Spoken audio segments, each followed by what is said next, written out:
केसीआर मस्त में अपने फार्म हाउस में बैठकर सब फैसला लेते हैं, लोगों को कभी मिलते नहीं। जो आदमी लोगों को नहीं मिलता, जो लोगों में नहीं रहता, आप उसको कभी वोट नहीं देना चाहिए। నేను ఖార్గేని ఒకటే అడుగుతా ఉన్నా, ఖార్గే గారిని, అయ్యా ఖార్గే గారు, మీరు పెద్ద మనిషి, వయసులో చాలా పెద్ద ఆయన, మీరంటే గౌరవం ఉంది, ఆ గౌరవం కాపాడుకోండి, పోగొట్టుకోకండి. సొంత రాష్ట్రంలో దిక్కు లేదు, 5 గంటల కరెంటు, తెలంగాణకు వచ్చి ఏం ఉద్ధరిస్తావు నువ్వు నీ పార్టీ చెప్పమని నేను అడుగుతా ఉన్నా. ఇక్కడ మీ ప్రదేశ్ కాంగ్రెస్ కమిటీ అధ్యక్షుడే చెప్తున్నాడు 3 గంటల కరెంట్ అని చెప్తా ఉన్నాడు. మరి 3 గంటల కరెంటు చాలనే తెలివైన నాయకులు ఉండే నీ పార్టీ రేపు తెలంగాణను ముంచుతుందా మా వాళ్ళందరికీ ఎరికే.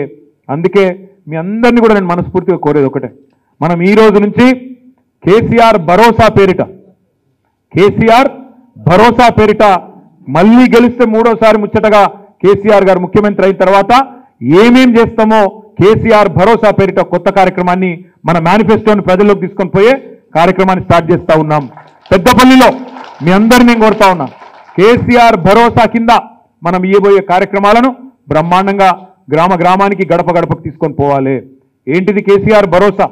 ఏంటిది అంటే ఇలా ఆసరా పెన్షన్ల కింద కేసీఆర్ గారు మరి దేశంలో ఎక్కడ లేని విధంగా 46 లక్షల మందికి 2016 రూపాయలు, దివ్యాంగులైతే 4016 రూపాయల పెన్షన్ ఇస్తా ఉన్నారు.